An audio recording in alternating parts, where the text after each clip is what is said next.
Hello, praise the Lord, സ്തോത്രം. എന്തുണ്ട് വിശേഷം അല്ലേ? ഞാൻ നിങ്ങളോട് ചോദിക്കുവാൻ ആഗ്രഹിക്കുന്നു, നിങ്ങൾക്ക് എന്തുണ്ട് വിശേഷം?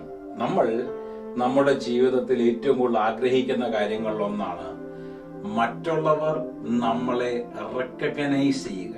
അല്ലെങ്കിൽ മറ്റുള്ളവർ നമ്മളെ കാണുമ്പോൾ, ഒരാൾ നമ്മളെ കാണുമ്പോൾ തല തിരിച്ച് നടക്കുന്നതിനേക്കാളും നമുക്കിഷ്ടം എന്താ? നമ്മളെ സ്നേഹിക്കുന്ന നല്ല ആളുകൾ നമ്മളെ കാണുമ്പം എന്നാ ഉണ്ട് വിശേഷം എന്ന് ചോദിക്കുന്നു. പക്ഷെ ഒരാളെ നമ്മളെ കണ്ടിട്ട് വിശേഷം ചോദിക്കാതെ തല തിരിച്ചു നടന്നാലോ നമുക്ക് ഭയങ്കര പ്രയാസം വരും. നമ്മൾ ചിന്തിക്കും, എന്തുകൊണ്ടാ ആ വ്യക്തി തല തിരിച്ച് നടന്നത്? ഇത് എല്ലാ മനുഷ്യന്റെയും സ്വാഭാവികമായ ഒരു കാര്യമാണ്. എല്ലാവരും ചെയ്യുന്ന ഒരു കാര്യമാണ് ഇത്. സംശയം. ഞാൻ ഇങ്ങനെ ചിന്തിക്കാറുണ്ട്. ഇപ്പൊ 2 പേര് കൂടെ നിന്ന് വർത്താനം പറയും, നമ്മൾ അവിടെ കൂടെ കടന്നു പോവുക. അവർ നമ്മളെ നോക്കിയിട്ട് തല മാറ്റി, ഒന്നുകൂടെ തല മാറ്റി, അതിനുശേഷം പറയുകയാണ് നമ്മൾ ഓർക്കും അവർ നമ്മളെ കുറിച്ചാണ് പറയുന്നത്. കാരണം എന്താണെന്നറിയാമോ? നാം നമ്മളെ കുറിച്ച് അതുപോലെ കെയർ ചെയ്യുന്നുണ്ട്. നമ്മളെ കുറിച്ച് അതുപോലെ കൺസേൺഡ്. അയ്യോ, എന്നെ കുറിച്ചാണോ? ഇങ്ങനെയാണ് നമ്മൾ. ഞാൻ ചോദിക്കട്ടെ, നമ്മളെ കുറിച്ച് ഇത്രയും കൺസേൺഡ് ആണെങ്കിൽ സ്വർഗസ്ഥനായ നമ്മുടെ പിതാവ് നമ്മളെ കുറിച്ച് എത്രയധികമാണ് കൺസേൺഡ് ആയിരിക്കുന്നത്. യേശുക്രിസ്തു പറഞ്ഞു, നിന്റെ തലയിൽ ഓരോ രോമവും എണ്ണപ്പെട്ടിരിക്കുകയാണ്. അവൻ അറിയാത്ത ഒരു കാര്യവുമില്ല. 2 കാശിന് വിറ്റുപോകുന്ന കുരുകിൽ അതിനേക്കാളും പ്രാധാന്യമാണ് നിങ്ങൾക്ക്. നമ്മൾ എവിടെ നോക്കിക്കഴിഞ്ഞാലും ദൈവത്തിന് നമ്മോടുള്ള സ്നേഹത്തെക്കുറിച്ച്, അപാരമായ സ്നേഹത്തെക്കുറിച്ച് ദൈവ വചനത്തിൽ എഴുതിയിരിക്കുന്നത് അഗാധമായിട്ട്. എന്നാൽ പലപ്പോഴും പ്രയാസങ്ങൾ വരുമ്പോൾ ചോദിക്കാറുണ്ട്, നീ എന്നെ സ്നേഹിക്കുന്നുണ്ടോ? നീ എന്റെ കൂടെ ഉണ്ടോ? കർത്താവേ, നീ എവിടെയാ? ഇന്ന് എന്നെ കേട്ടുകൊണ്ടിരിക്കുന്ന നിങ്ങളോട്, നിങ്ങൾ ഏത് മതവിശ്വാസിയുമാകട്ടെ, എനിക്ക് നിങ്ങളോട് പറയുവാൻ ഒരു കാര്യമുണ്ട്. നിങ്ങളെ ആത്മാർത്ഥമായിട്ട് സ്നേഹിക്കുന്ന ഒരു ദൈവമുണ്ട്. അവന്റെ പേര് നസ്രയനായ കർത്താവായ യേശു ക്രിസ്തു എന്നാണ്. അവൻ നിന്റെ പാപത്തെക്കാളും നിന്നെ സ്നേഹിക്കുന്നു. അപ്പോൾ അതിന്റെ അർത്ഥം, നീ പാപം ചെയ്താലും, നമ്മളെല്ലാവരും പറഞ്ഞ കാര്യമുണ്ട്, പാപം ചെയ്താൽ തല്ലിക്കൊല്ലും ദൈവം. അങ്ങനെയല്ല. നീ പാപം ചെയ്യുമ്പോഴും നിന്റെ പാപത്തെ ഓർത്തവൻ ദുഃഖിക്കുന്നുണ്ട് എങ്കിലും അവൻ നിന്നെ അതിനേക്കാളും കൂടുതൽ സ്നേഹിക്കും. നീ രോഗത്തിൽ കൂടി കടന്നു പോകുമ്പോഴും അവൻ നിന്നെ സ്നേഹിക്കും. നീ അവനെതിരായിട്ട് സംസാരിക്കുമ്പോഴും അവൻ നിന്നെ സ്നേഹിക്കും. ഇതുവരെയും നീ അവനെ കളിയാക്കിക്കൊണ്ടിരുന്നവനായിരിക്കും, എങ്കിലും സഹോദര സഹോദരി, യേശു നിന്നെ സ്നേഹിക്കുന്നു. ഇതാണ് യേശുവിന്റെ പ്രത്യേകത. അതുകൊണ്ട് നാം മനസ്സിലാക്കേണ്ട ഒരു കാര്യം, യേശു ക്രിസ്തു മറ്റുള്ളവരിൽ നിന്നും വ്യത്യസ്തനാണ്. ഒന്ന് പറഞ്ഞേ, നിങ്ങളായിരിക്കുന്നിടത്ത് നിന്നുകൊണ്ടെന്ന് പറഞ്ഞേ, എന്റെ യേശു ക്രിസ്തു മറ്റുള്ളവരിൽ നിന്നും വ്യത്യസ്തനാണ്. അവൻ ചാട്ടയെടുത്ത്, വടിയെടുത്ത്, ചൂരലെടുത്ത് അടിക്കുന്ന ദൈവമല്ല. പിന്നെയോ അവൻ കാൽവറി ക്രൂശിൽ നമുക്ക് വേണ്ടി 2 കരങ്ങളും വിരിച്ച്, 2 കരങ്ങളിലും ആണി അടിക്കപ്പെട്ട്, കാലുകളിൽ ആണി അടിക്കപ്പെട്ട് അവൻ നമുക്ക് വേണ്ടി സ്വന്തം ജീവനെ തന്നവനാണ്. പലരും യേശുക്രിസ്തു ക്രൂശിൽ കടക്കുമ്പോൾ, അല്ലെങ്കിൽ ക്രൂശിൽ മരിച്ചോ അവൻ തോറ്റുപോയി എന്നാണ്. അങ്ങനെയല്ല. നീ സഹിക്കേണ്ടത് അവൻ നിനക്ക് വേണ്ടി സഹിച്ചു. എന്തുകൊണ്ടുണ്ടായി? നമ്മൾ ദരിദ്രരാകാതിരിക്കേണ്ടതിന് അവൻ നമ്മുടെ നിമിത്തം ദാരിദ്ര്യം അനുഭവിച്ചു, ദരിദ്രനായി തീർന്നു. നീ രോഗിയായി നശിച്ച് പോകാതിരിക്കേണ്ടതിന്, നിന്റെ രോഗത്തെ സൗഖ്യമാക്കുവാൻ അവൻ അവന്റെ ശരീരത്തിൽ അടികളേറ്റു, പാടുകൾ ഉണ്ടായി. അവന്റെ ശരീരത്തെ ഒഴുകുചാല പോലെ കീറുവാൻ അനുവദിച്ചു. ഈ യേശു വ്യത്യസ്തനാണ്. ഈ യേശു നിന്നെ കുറിച്ച് പറയുന്നത് ഒരു കാര്യമുണ്ട്, എടാ മോനെ, മോളെ, നീയും വ്യത്യസ്തനാണ്. മറ്റുള്ളവർ നിന്നെ കുറിച്ച് എന്ത് പറയുന്നു എന്നുള്ളതല്ല യേശു നിന്നെ കുറിച്ച് പറയുന്നത്. എനിക്ക് ഏറ്റവും ഇഷ്ടപ്പെട്ട ഒരു വാക്യം ഞാൻ വായിക്കാം. ഞാൻ വായിക്കുന്നത് POC ബൈബിളിൽ നിന്നാണ്. നല്ല തർജ്ജിമയാണ് POC ബൈബിളിൽ. അതുകൊണ്ട് POC ബൈബിളിൽ നിന്ന് ഞാനൊരു വാക്യം ഇപ്രാവശ്യം വായിക്കാം. അത് പുറപ്പാട് പുസ്തകം അതിന്റെ 2-ാം അധ്യായം, അതിന്റെ അവസാനത്തെ 2 വാക്യങ്ങളാണ്. പുറപ്പാട് പുസ്തകം, the book of Exodus, chapter 2, the last 2 verses. Okay, അതിനകത്ത് ഇപ്രകാരമാണ് പറയുന്നത്, ദൈവം അവരുടെ ദീന രോദനം ശ്രവിക്കുകയും അബ്രഹാമിനോടും ഇസഹാക്കിനോടും യാക്കോബിനോടും ചെയ്ത ഉടമ്പടി ഓർക്കുകയും ചെയ്തു. അവിടുന്ന് ആര്? ദൈവം, യഹോവയായ ദൈവം ആരെ? അവിടുന്ന് ഇസ്രായേൽ മക്കളെ, അവരെ കടാക്ഷിച്ചു. അടുത്ത വാക്യം, 25-ാം വാക്യം, അവരുടെ ദയനീയ അവസ്ഥ ഗ്രഹിച്ചു. രണ്ട് കാര്യം. ഒന്ന്, അവിടുന്ന് അവരെ കടാക്ഷിച്ചു. രണ്ട്, അവരുടെ ദയനീയ അവസ്ഥ ഗ്രഹിച്ചു. രണ്ട് കാര്യം. ഒന്ന് കടാക്ഷിച്ചു, രണ്ട് ഗ്രഹിച്ചു. കടാക്ഷിക്കുക എന്ന് പറഞ്ഞു കഴിഞ്ഞാൽ അനുകമ്പയോടെ, വേദനയോടെ നിന്റെ അവസ്ഥ മനസ്സിലാക്കിയിട്ട് നിന്നെ നോക്കുന്ന ഒരു അവസ്ഥയാണ് കടാക്ഷിക്കുക എന്ന് പറയുന്നത്. കടാക്ഷിക്കുക എന്ന് പറഞ്ഞു കഴിഞ്ഞാൽ നിന്നിൽ അവൻ സന്തോഷം കണ്ടെത്തുന്നു, അതായത് നിന്നെ രക്ഷിക്കുവാൻ, നിന്നെ അനുഗ്രഹിക്കുവാൻ. അങ്ങനെ ഒരു അവസ്ഥയാണ് കടാക്ഷിക്കുക. അവൻ കടാക്ഷിച്ചു. അതിനുശേഷം പറയുകയാണ്, അടുത്തൊരു വാക്യം പറയുക. എന്താ പറയുന്നത്? അവരുടെ ദയനീയ അവസ്ഥ അവൻ ഗ്രഹിച്ചു. ദയനീയ അവസ്ഥ. എന്താ ദയനീയ അവസ്ഥ? ഇവരെ കൊണ്ട് സാധിക്കത്തില്ല എന്നുള്ള ഇവരുടെ അവസ്ഥ അവൻ ഗ്രഹിച്ചു. ഒന്ന്, കടാക്ഷിച്ചു. അത് വേറൊരു രീതിയിൽ പറഞ്ഞു കഴിഞ്ഞാൽ ഇപ്രകാരമാണ് പറയുന്നത്: ദൈവം ഇസ്രായേൽ മക്കളെ കടാക്ഷിച്ചു, ദൈവം അവരെ അറിഞ്ഞു. ദൈവം അവരെ കടാക്ഷിച്ചു. അപ്പൊ ഇംഗ്ലീഷിൽ പറയുന്നത് ഇങ്ങനെയാണ്: and God looked upon the children of Israel and God has respect towards them. ഈ റെസ്പെക്ട് എന്ന് പറഞ്ഞു കഴിഞ്ഞാൽ ബഹുമാനമല്ല, അവരുടെ അവസ്ഥ കണ്ടിട്ട് അവന്റെ മനസ്സിനുണ്ടായ അവസ്ഥയാണ്. ഇനിയും ഞാൻ എന്റെ മെസ്സേജിലോട്ട് വരാം. നമ്മുടെ കർത്താവായ യേശു വ്യത്യസ്തനാണ്. അവൻ എങ്ങനെയാണ് വ്യത്യസ്തൻ? നാം മനസ്സിലാക്കണം. കർത്താവായ യേശു ക്രിസ്തു ഭൂമിയിലായിരുന്ന സമയത്ത് അവന്റെ അടുക്കിലേക്ക് വന്ന ആളുകളെ ആരെയും അവൻ കൈവിട്ടില്ല. എന്ന് പറഞ്ഞു കഴിഞ്ഞാൽ, രോഗികൾ കടന്നു വന്നപ്പോൾ അവൻ രോഗികളെ സൗഖ്യമാക്കി.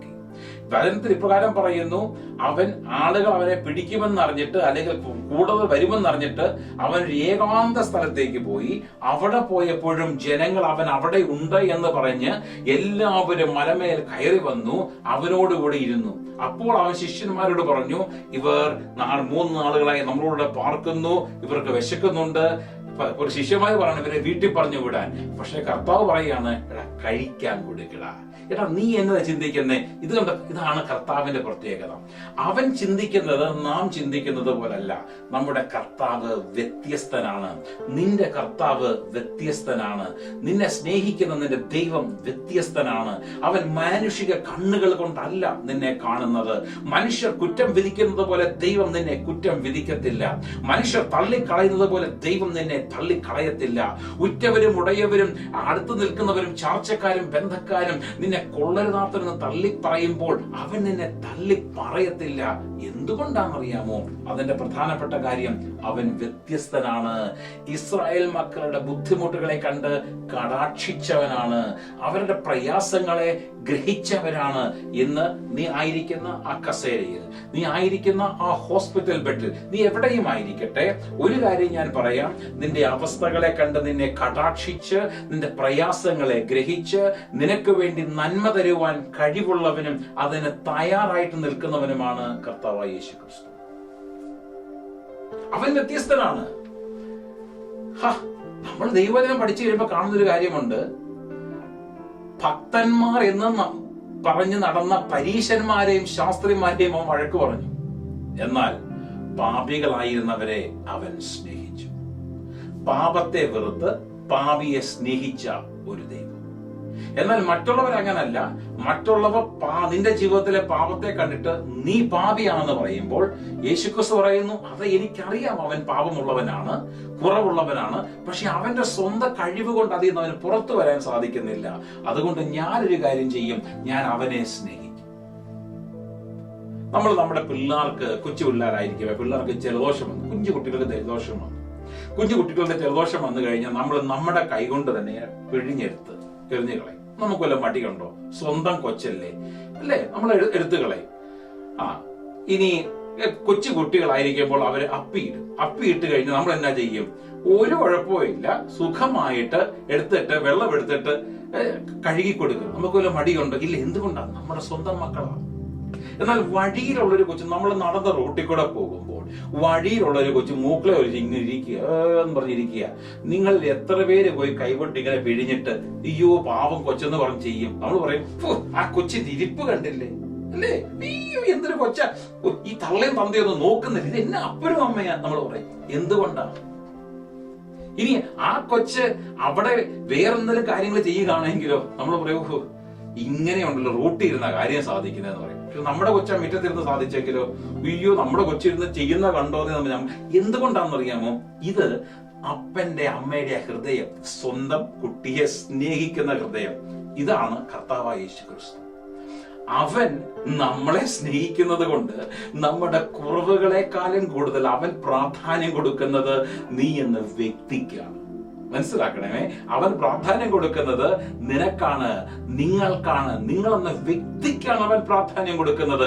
അതല്ലാതെ അവൻ പ്രാധാന്യം കൊടുക്കുന്നത് നിന്റെ കുറവുകളെ നോക്കിയിട്ട്. ഭയങ്കര കുറവുള്ളവനാ കേട്ടോ, ശരിയല്ല കേട്ടോ.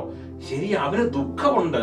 അവൻ ആ ദുഃഖം, അവൻ നിന്നെ സ്നേഹിച്ച നിന്നെ കുറിച്ചുള്ള സ്നേഹത്തിലൂടെ അവൻ നിന്നെ കണ്ടുകൊണ്ട് അവന്റെ സ്നേഹത്താൽ നിന്നിലുള്ള കുറവുകളെ മാറ്റാൻ ശ്രമിക്കുന്നവനാണ് കർത്താവായ യേശു ക്രിസ്തു. അവൻ വ്യത്യസ്തനാണ്, അവൻ എല്ലാവരിൽ നിന്നും വ്യത്യസ്തനാണ്. കാരണം എന്തുവാ? അവൻ സ്നേഹിക്കുന്നവനായിരുന്നു. ഒരിക്കൽ 12 സംവത്സരമായിട്ട് രക്തസ്രവമുള്ള ഒരു സ്ത്രീ അവന്റെ പുറകിൽ വന്നു. അവന്റെ പുറകിൽ വന്നതിന് ശേഷം അവന്റെ വസ്ത്രത്തിന്റെ വിളുമ്പിൽ തൊങ്ങൽ തൊട്ടു കഴിഞ്ഞുകൊണ്ട് ശക്തി അവങ്കിൽ നിന്ന് പുറപ്പെട്ടു. അവൾ യേശുവിന്റെ അടുത്ത് വന്ന് യേശുവെ സൗഖ്യമാക്കണമെന്ന് പറഞ്ഞു. ഇല്ല. യേശുവെ സൗഖ്യമാക്കുകയാണെങ്കിൽ ഞാൻ മുട്ടുകുത്തി നിൽക്കാമെന്ന് പറഞ്ഞു. നമ്മുടെ കർത്താവിനോട് അവൾ ഒന്നും പറഞ്ഞില്ല. പക്ഷെ അവളുടെ ഹൃദയത്തിന്റെ ആഗ്രഹമാണ്. ഇന്ന് അതുപോലെ തന്നെ എന്നെ കേട്ടുകൊണ്ടിരിക്കുന്ന നിങ്ങൾ മനസ്സിലാക്കണം, നമ്മുടെ യേശു വ്യത്യസ്തനാകുന്നത് കൊണ്ട് നിങ്ങൾ ആ ആഗ്രഹത്തോടെ ഇന്ന് രാത്രി കാലമേ മെസ്സേജ് കേൾക്കുമ്പോൾ യേശുവിനൊന്ന് കൈനീട്ടി തൊടാൻ ശ്രമിക്കാമോ? എന്നാ സംഭവിക്കാൻ പോകുന്നറിയാമോ? നിങ്ങളുടെ രോഗം സൗഖ്യമാണ്.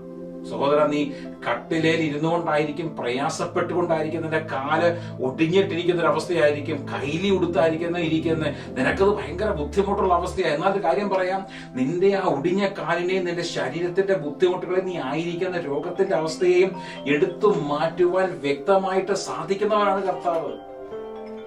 അതിനകത്ത് കർത്താവിന് ഒരു ബുദ്ധിമുട്ടുമില്ല. അവൻ വളരെ ഈസിയാണ്. അതുകൊണ്ട് അവൻ ആഗ്രഹിക്കുന്ന എന്തുവാ? അവൻ ആഗ്രഹിക്കുന്നത് നീ കരം നീട്ടിയൊന്ന് അവനെ തൊടണം. എങ്ങനെ തൊടണം? നിന്റെ ഹൃദയത്തിലെ വിശ്വാസത്താണ്. ഇത് കേട്ടുകൊണ്ടിരിക്കുമ്പോ നടക്കുമോ എന്ന് ആർക്കറിയാം? അങ്ങനെയല്ല. അവൻ വ്യത്യസ്തനാണ്. അവൻ നിന്നെ കുറ്റം വിധിക്കുന്നവനല്ല, പിന്നെയോ അവൻ നിന്നെ സ്നേഹിക്കുന്നവനാണ്. അവൻ നമ്മളെ സ്നേഹിക്കുന്നത് കൊണ്ട് ഒരു പ്രത്യേകതയുണ്ട്. എന്താണ് അതിന്റെ പ്രത്യേകത? അതിന്റെ പ്രത്യേകത എന്ന് പറഞ്ഞു കഴിഞ്ഞാൽ അവൻ സ്നേഹിക്കുന്നത് കൊണ്ട് അവൻ നിന്റെ ശബ്ദം കേൾക്കുവാൻ ആഗ്രഹിക്കുന്നു.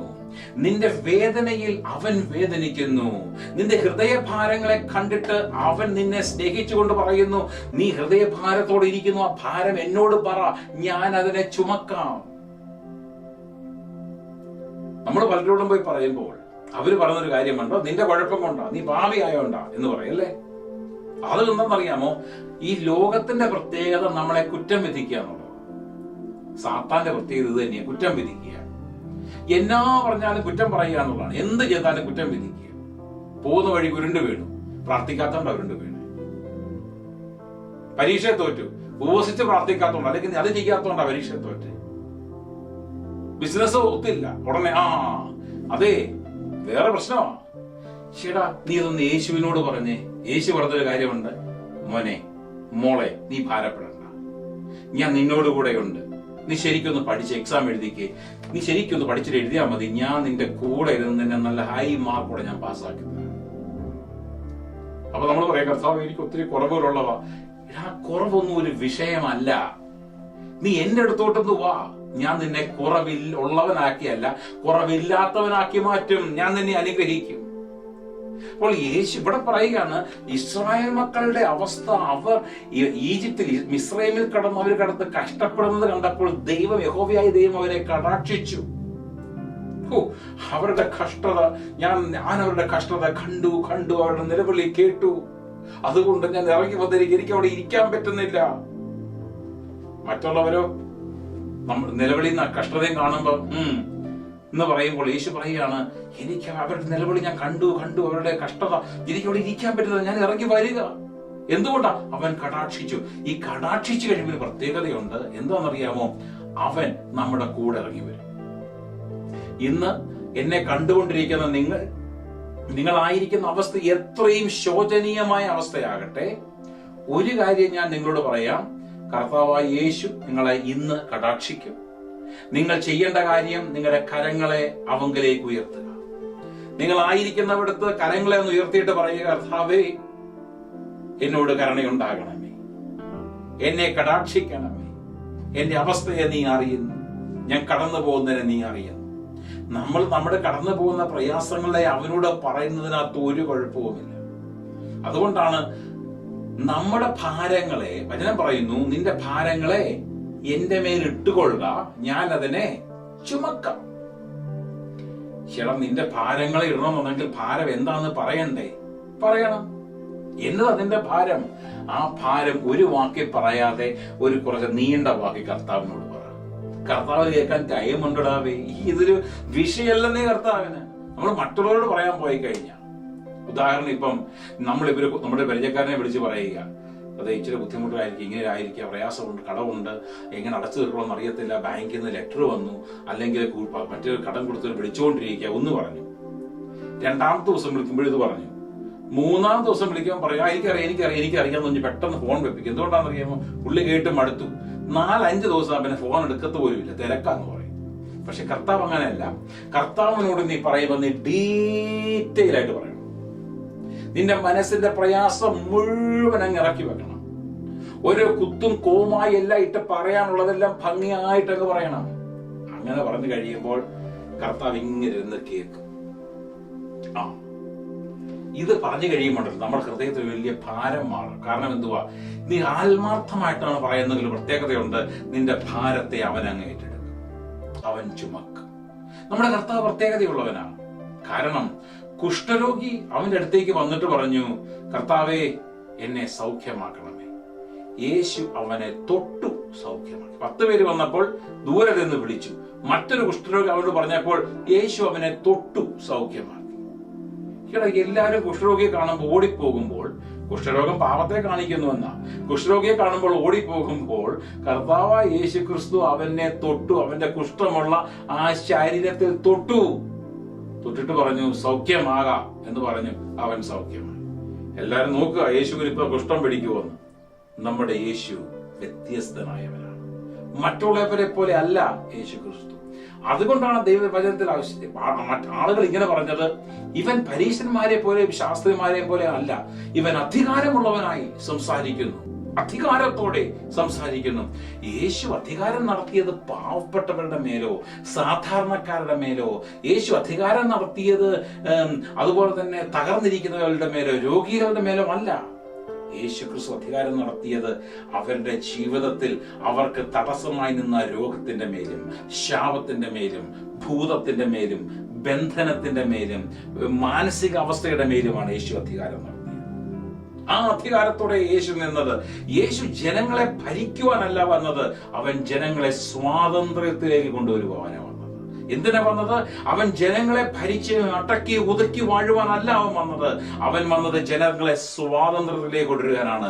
അവരുടെ പെടലിയിൽ അല്ലെങ്കിൽ അവരുടെ പുറത്ത് ഇങ്ങനെ വെച്ചിരുന്ന നുകം, അവർക്ക് പൊങ്ങുവാൻ മേലെ സാധിക്കാതെ വെച്ചിരുന്ന രോഗത്തിന്റെ നുകം, ശാപത്തിന്റെ നുകം, മാനസിക ബുദ്ധിമുട്ടിന്റെ നുകം, അവരുടെ മേൽ വെച്ചിരുന്ന പലതരത്തിലുള്ള നുകങ്ങളെ യേശു ക്രിസ്തു കടന്നു വന്നപ്പോൾ അവൻ പറഞ്ഞു, അവൻ ആ നുകത്തെ എടുത്ത് ഒടിച്ചു മാറ്റി.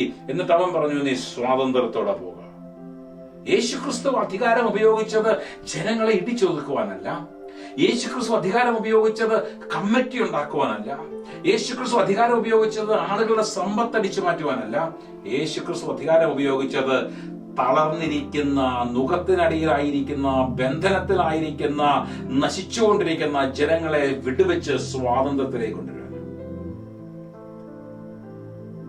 കണ്ണ് കാണാത്തവർക്ക് അവൻ കാഴ്ച കൊടുത്തു, ചെവി കേൾക്കാത്തവർക്ക് ചെവി കേൾക്കുവാൻ സാധിച്ചു, മരിച്ചവരെ അവൻ ഉയർപ്പിച്ചു, മാനസിക ബുദ്ധികൾക്ക് സൗഖ്യം കൊടുത്തു, അവൻ ഭൂതഗ്രസ്തന്മാരെ വിടുവിച്ചു. എന്ത് അത്ഭുതങ്ങളാണ് ചെയ്തത്! യേശുവിന്റെ അധികാരത്തിന്റെ ശുശ്രൂഷ. നമ്മുടെ യേശു വ്യത്യസ്തനാണ്. ഇന്ന് ഞാൻ നിങ്ങളോട് പറയുവാൻ ആഗ്രഹിക്കുന്നു, ആ യേശു നിങ്ങളുടെ ജീവിതത്തിലും വ്യത്യസ്തമായ കാര്യങ്ങൾ ചെയ്യും. എല്ലാവരും ആഗ്രഹിക്കുന്ന പോലെ അതുപോലെ നിങ്ങളും ആഗ്രഹിച്ചിട്ടല്ല നിൽക്കേണ്ടത്. എന്റെ യേശു എന്റെ ജീവിതത്തിൽ വ്യത്യസ്തമായി ചെയ്യുമെന്ന് ഉറപ്പുള്ളവർ ആയിരിക്കുന്നിടത്തായിരുന്നുകൊണ്ട് നിങ്ങളുടെ കരത്തെ ഒന്ന് ഉയർത്തിയിട്ട് പറഞ്ഞാട്ടെ, എനിക്ക് ഉറപ്പുണ്ട് എന്റെ യേശു വ്യത്യസ്തനാണ്, അവൻ വ്യത്യസ്തമായ ഒരു കാര്യം എന്റെ ജീവിതത്തിൽ ചെയ്യും. വ്യത്യസ്തമായ ഒരു കാര്യം. എന്താ നിങ്ങൾക്ക് വേണ്ടത്? എന്താ നിന്റെ ആവശ്യം? അത് കർത്താവിന്റെ കരങ്ങളിൽ കൊടുത്തു കഴിയുമ്പോൾ അവൻ അത്ഭുതം ചെയ്യും. ഒരിക്കൽ ഒത്തിരി പേര് യേശുവിനെ കാണാൻ വന്നപ്പോൾ 5.2 മീനും എടുത്തു. ശിഷ്യന്മാര് പറഞ്ഞു, യേശു ഈ 5.2 മീനും കൊണ്ട് എന്നെ ആകാനാ, ഇത് ഇത്രയും പേർക്ക് എങ്ങനെ കൊടുക്കും എന്ന് ചോദിച്ചു. ഇവർക്കറിയത്തില്ലായിരുന്നു യേശു എന്നാ ചെയ്യാം എന്ന്. യേശുവിന് അറിയാൻ എന്നാ ചെയ്യാൻ പോകുന്നു. യേശുവിനെ കൊണ്ടുപോടാ എന്ന് പറഞ്ഞു. കൊണ്ടിരിക്കുന്നു. യേശു എടുത്ത് സ്തോത്രം ചെയ്തു, നന്ദി പറഞ്ഞു, വിളമ്പാൻ പറഞ്ഞു. എത്ര കൊടുത്തിട്ടും തീരുന്നില്ല. ഏറ്റവും അവസാനം 12 കൊട്ട നിറച്ചെടുക്കുകയും കൂടെ ചെയ്തു. എന്നൊരു പരിപാടിയായത്. യേശു വ്യത്യസ്തനാണ്. യേശു വ്യത്യസ്തനാണ്. പത്രോസ് പറഞ്ഞു, കർത്താവേ കരം കൊടുക്കണമെന്ന് പറഞ്ഞു വന്നിരിക്കുന്നു, എന്നാ ചെയ്യണമെന്ന് അറിയത്തില്ലല്ലോ. നീ പോയി ചൂണ്ടയിട്ടൊരു മീനെ പിടിക്കുക. ആദ്യം കിട്ടുന്ന മീന്റെ വാ തുറന്നു നോക്കുക, അതിനകത്ത് കിട്ടും കൊടുക്കാനുള്ള ടാക്സിന്റെ പൈസ. യേശു വ്യത്യസ്തനാണ്. യേശു വ്യത്യസ്തനാണ്. യേശു അമരത്ത് കിടന്ന് ഉറങ്ങുകയായിരുന്നു. പെട്ടെന്ന് ഭയങ്കര കാറ്റും കൊളുവടിച്ചു. യേശുവേ നാഥാ, ഞങ്ങൾ നശിച്ചു പോകുന്നതിൽ നിനക്ക് വിചാരമില്ലയോ എന്ന് ചോദിച്ചു. അതുകൊണ്ട് യേശു എഴുന്നേറ്റിട്ട് പറഞ്ഞു, അവൻ കാറ്റിനെയും കടലിനെയും ശാസിച്ചു. അവരോർത്തത് യേശു അറ്റത്തിരുന്നോണ്ട് ഇങ്ങോട്ട് പിടിച്ചോ, അങ്ങോട്ട് പിടിച്ചോ, നേരെ പിടിച്ചോ, തുഴഞ്ഞോ എന്ന് പറയുന്നു. യേശു അതൊന്നും പറഞ്ഞില്ല. യേശു എഴുന്നേറ്റ് ശാസിച്ചു. ഇന്ന് ഞാൻ നിങ്ങളുടെ കാര്യം പറയാം. നിന്റെ ജീവിതത്തിൽ ഏറ്റവും പ്രയാസമായിട്ട് നിൽക്കുന്ന കാര്യങ്ങളിൽ യേശു കയറി വന്നിട്ടാ മോനെ അങ്ങോട്ട് തിരിച്ചാൽ മതി, ഇങ്ങോട്ട് തിരിച്ചാൽ മതി എന്നല്ല. യേശു ഒന്ന് എഴുന്നേറ്റാൽ അവൻ എല്ലാ പ്രശ്നങ്ങളെയും അവൻ മാറ്റിക്കളയും. അവന്റെ ഒറ്റ വാക്ക് മതി. ഉയർന്നും മല പോലെ നിൽക്കുന്ന പ്രയാസങ്ങൾ അപ്രത്യക്ഷമാകും. കടഭാരങ്ങളെ അവൻ മാറ്റും. രോഗത്തെ അവൻ സൗഖ്യമാക്കും. പാവ സ്വഭാവത്തിൽ നിന്ന് അവൻ വിടുവിക്കും. അഡിക്ഷനിൽ നിന്ന് അവൻ തന്നെ പുറത്തു കൊണ്ടുവരും. മനസ്സിലാക്കാത്ത വചനത്തെ അവൻ നിനക്ക് വെളിപ്പെടുത്തി തരും. നിന്നെ കൃപകളാൽ നിറയ്ക്കും. നിനക്ക് വേണ്ടി അവൻ എന്തും ചെയ്യും. പക്ഷെ നീ ഒരു കാര്യം മനസ്സിലാക്കണം, അവൻ നിന്നെ കടാക്ഷിക്കുവാൻ തക്കവണ്ണം നീ അവനോട് പറയണം, കർത്താവേ ഇതാണ് എന്റെ ആവശ്യം. ഇന്ന് നിങ്ങൾ എത്ര പേര് പറയും? എത്ര പേര് നിങ്ങളൊന്ന് ധൈര്യത്തോടെ പറയും, കർത്താവേ എന്റെ ആവശ്യമാണ്, this is my need and I want you to come and love me and do something great for me. കർത്താവേ നീ കടന്നു വന്ന് എനിക്ക് വേണ്ടി വലിയവ ചെയ്യണമേ എന്ന് നിങ്ങൾ എത്ര പേര് പറയും? പലപ്പോഴും പാശ്ചാത്യ നാടുകളിൽ നമ്മൾ പറയും അവർക്ക് സാമ്പത്തികമായ ഒത്തിരി അനുഗ്രഹങ്ങളും കാര്യങ്ങളും ഒക്കെ ഉള്ളത് കൊണ്ട് ജനങ്ങൾ ഹാപ്പിയാണ്. ഒരിക്കലുമല്ല.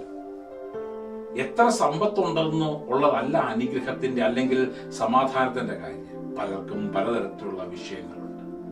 എന്നാൽ ഒരു കാര്യം ഞാൻ പറയാം, ഈ മെസ്സേജ് നിർത്തുന്നതിന് മുൻപായി, നിനക്ക് യേശുവുമായി പേഴ്സണൽ ആയൊരു ബന്ധമുണ്ട്. ചർച്ചയിൽ പോകുമ്പോൾ ഒരു ബന്ധമല്ല, വൈകിട്ട് വിളവ് പ്രാർത്ഥനയ്ക്ക് ഇരിക്കുമ്പോൾ ഒരു ബന്ധമല്ല, 1-to-1. ഈ 1-1.5 മണിക്കൂർ യേശുവിന് മുമ്പിൽ ഒന്ന് സ്പെൻഡ് ചെയ്യാം എവരി ഡേ. ചുമ്മാ ഇരുന്ന് ഇങ്ങനെ പറയാൻ, ഞാൻ നിന്നെ സ്നേഹിക്കുന്നു, ലവ് യു ലോർഡ്, എനിക്ക് നിന്നെ ഇഷ്ടമാണ് കർത്താവേ, എനിക്ക് നിന്നെ വേണം, എനിക്ക് നിന്നെ ഭയങ്കര ഇഷ്ടമാണ് കർത്താവേ എന്ന് പറഞ്ഞിരിക്കാൻ പറ്റും? ഞാൻ പറയട്ടെ, അങ്ങനെ പറഞ്ഞിരിക്കുന്നവന് വേണ്ടി കർത്താവ് പ്രവർത്തിക്കുന്ന കാര്യങ്ങൾ അസാമാന്യമായിരിക്കും. നിന്റെ ജീവിതത്തിന്റെ ഓരോ സ്റ്റെപ്പുകളിലും ഓരോ ചുവടുകളിലും നീ കർത്താവിന്റെ സാന്നിധ്യവും അവന്റെ ഗൈഡൻസ് പരിപാലനവും നീ കാണും. എന്തുകൊണ്ടാണെന്നറിയാമോ? അവൻ വ്യത്യസ്തനാണ്. അവനെ സ്നേഹിക്കുന്നവർക്ക് വേണ്ടി തന്നെ സ്നേഹിക്കുന്നവർക്ക് ഒരുക്കിയിട്ടുള്ളത്. ഒരു കണ്ണ് കണ്ടിട്ടില്ല, ചെവി കേട്ടിട്ടില്ല, ഒരു മനുഷ്യന്റെയും ഹൃദയത്തിൽ തോന്നിയിട്ടുമല്ല. അപ്പൊ നമ്മളത് ഇവിടത്തെ കുറിച്ച് മാത്രമല്ല, ഇവിടെയും അവിടെയും മാത്രം സൂപ്പർ ആയിട്ടാണ് അവൻ നമുക്ക് വേണ്ടി പ്രവർത്തിക്കുന്നത്. നമ്മുടെ യേശു വ്യത്യസ്തനാണെന്നേ. യേശു ഭയങ്കരമായ വ്യത്യസ്തനാണെന്നേ. അവന്റെ വ്യത്യസ്തത എന്ന് പറഞ്ഞു കഴിഞ്ഞാൽ മറ്റുള്ളവർ കാണുന്നത് പോലെ, നീ ചിന്തിക്കുന്നത് പോലെ അല്ലെന്നേ അവൻ പ്രവർത്തിക്കുന്നേ. എന്തുകൊണ്ട് അവൻ വ്യത്യസ്തൻ? അവൻ മനുഷ്യരല്ല, അവൻ ദൈവമാണ്. ഇന്ന് നിന്റെ ആയിരിക്കുന്ന അവസ്ഥയിൽ ഏത് രാജ്യത്തുമാകട്ടെ, ഇന്ന് ഇന്ത്യയിലാകട്ടെ, UK-യിലാകട്ടെ, കാനഡയിലാകട്ടെ, അമേരിക്കയിലാകട്ടെ, ഗൾഫിലാകട്ടെ, വേറെ ആഫ്രിക്കൻ രാജ്യങ്ങളിലാകട്ടെ, എവിടെയും ആകട്ടെ, ഒരു കാര്യം മനസ്സിലാക്കുക, എന്റെ യേശു വ്യത്യസ്തമായ രീതിയിലാണ് ഓരോരുത്തർക്ക് വേണ്ടിയും പ്രവർത്തിക്കുന്നത്. ആദ്യം ഞാൻ പറഞ്ഞു അവൻ വ്യത്യസ്തനാണെന്ന്. എന്നാൽ ഇപ്പോൾ ഞാൻ പറയുന്നു അവൻ പ്രവർത്തിക്കുന്നത് വ്യത്യസ്തമായ രീതിയിലാണ് പലർക്ക് വേണ്ടി പ്രവർത്തിക്കുന്നത്. ദാവീദിനെ അവൻ രാജാവാക്കി, ശമൂവേലിനെ അവൻ ഒരു പുരോഹിതനാക്കി, ഒരു പ്രവാചകനാക്കി. പൗലോസ് ശക്തമായി സഭയ്ക്കെതിരായിട്ട് നടന്നവനെ സഭയിൽ ശക്തമായി വരുവാനും പുസ്തകങ്ങൾ എഴുതുന്നവനും ശക്തമായി വാദിക്കുന്നവനുമാക്കി മാറ്റി. മീൻപിടുത്തക്കാരനായിരുന്ന പത്രോസ് അവനെ ഏറ്റവും ശക്തനായ ശിഷ്യനാക്കി മാറ്റി. ഒരു സ്ഥലത്ത് യേശു സൗഖ്യമാക്കിയപ്പോൾ വിരല് ചെവിക്കാത്തിട്ട് സൗഖ്യമാക്കി. വേറൊരു സ്ഥലത്ത് അവൻ മണ്ണെടുത്ത് ഒരുവന്റെ കണ്ണിന്മേൽ തേച്ചു, തുപ്പല് കൊണ്ട് നനച്ചിട്ട് അവനെ സൗഖ്യമാക്കി. വേറൊരു സ്ഥലത്ത് കുഷ്ഠരോഗികൾ പറഞ്ഞു, പോയി പുരോഹിതനെ നിന്നെ തന്നെ കാണിക്കാന്ന് പറഞ്ഞു. പോകുന്ന വഴിയിൽ അവർ സൗഖ്യമായി. നയീൻ പട്ടണത്തിലെ വിധവയുടെ മകനെ മഞ്ചം ചുമന്നുകൊണ്ട് വന്നപ്പോൾ ആരും പറഞ്ഞില്ല, പറയാതെ തന്നെ മഞ്ചത്തെ തൊട്ട് കുട്ടി അവൻ എഴുന്നേൽപ്പിച്ചു. എന്നാൽ ഒരു ബാലക എഴുന്നേക്കാൻ പോയപ്പോൾ അവൻ ഏറ്റവും അടുത്ത ശിഷ്യന്മാരെയും അപ്പനെ അമ്മയും അല്ലാതെ ആരെയും അകത്ത് കൊണ്ടുപോകാതെ അകത്ത് എന്ന് ബാലകയെ കണ്ടിട്ട് പറഞ്ഞു, തലീഥ കുമി, യങ് ഗേൾ ഗെറ്റ് അപ്പ് എന്ന് പറഞ്ഞ് അവളെ എഴുന്നേൽപ്പിച്ചു. എന്നാൽ ലാസറിന്റെ അടുത്ത് വന്നപ്പോഴോ 4 ദിവസം നാറ്റം വെച്ച അവസ്ഥയിൽ വന്നതിന് ശേഷം അവൻ ലാസറിനെ ജീവിതത്തിലേക്ക് തിരിച്ചു കൊണ്ടുവന്നു. ഇതിൽ എങ്ങനെയുള്ള അവസ്ഥയാണ് നിന്റെ അവസ്ഥ എന്ന് എനിക്ക് അറിഞ്ഞുകൂടാ. എന്നാൽ ഞാൻ ഒരു കാര്യം പറയാം, യേശു ക്രിസ്തു വ്യത്യസ്തനാണ്. അവൻ ഓരോരുത്തരുടെ ജീവിതത്തിലും പ്രവർത്തിക്കുന്നത് വ്യത്യസ്തമായ രീതിയിലാണ്. അതുകൊണ്ട് നിന്റെ ജീവിതത്തിലെ അത്ഭുതകരമായ വ്യത്യസ്തകരമായ ഒരു പ്രവൃത്തി നിന്റെ ജീവിതത്തിൽ യേശുവിൽ നിന്ന് കാണണമോ? നീ ഇപ്പോൾ നിന്റെ തലകളെ വണക്കുക, പ്രാർത്ഥിക്കുക, പറയുക, കർത്താവേ, നിന്റെ ആ വ്യത്യസ്തമായ ഇടപെടലിനായി, വ്യത്യസ്തമായ പ്രവൃത്തിക്കായി ഇതാ എന്നെ ഏൽപ്പിക്കുന്നു. ഞാൻ തയ്യാറാണ്. ഇതുവരെ ഞാൻ പിടിച്ചു വെച്ചതുപോലെ അല്ല, എനിക്കതൊന്നും വേണ്ട. കർത്താവേ, നീ ചെയ്തോ, ഇതാ എന്നെ നിന്റെ കരങ്ങളിലേക്ക് ഏൽപ്പിക്കുന്നു. അവന്റെ കരങ്ങളിലേക്ക് ഫ്രീ ആയിട്ട് കൊടുത്തവരെ മാത്രമേ അവൻ എന്തെങ്കിലും ചെയ്യാൻ സാധിച്ചിട്ടുള്ളൂ. നമ്മുടെ ഇഷ്ടപ്രകാരം ഇന്ന പോലെ ചെയ്യണമെന്ന് പറഞ്ഞാൽ അവനൊന്നും ചെയ്യത്തില്ല. കാരണം അവൻ വ്യത്യസ്തനാകുന്നത് കൊണ്ട് അവന്റെ പ്രവർത്തന ശൈലി നിന്റെ ശൈലിയല്ല, അവന്റെ പ്രവർത്തന ശൈലി അവന്റെ ശൈലിയാണ്. അവന്റെ ശൈലി ആകുന്നത് കൊണ്ട് അവന്റെ ശൈലി ചെയ്യുവാൻ നീ അവനെ അനുവദിച്ചാൽ അവൻ അവന്റെ ശൈലിയിൽ കാര്യങ്ങൾ ചെയ്യുമ്പോൾ നീ അത്ഭുതപ്പെട്ടു പോകും. എന്തൊരു പ്രവൃത്തിയാ കർത്താവേ! ആ പ്രവൃത്തി കാണുവാനായി ഞാൻ നിങ്ങളെ സ്വാഗതം ചെയ്യുന്നു. കർത്താവായ യേശു നിങ്ങളെ അനുഗ്രഹിക്കട്ടെ, സമാധാനത്താൽ നിറയ്ക്കട്ടെ. കർത്താവിന്റെ കരം നിങ്ങളുടെ മേൽ നീതിയായി പ്രവർത്തിക്കട്ടെ. Thank you.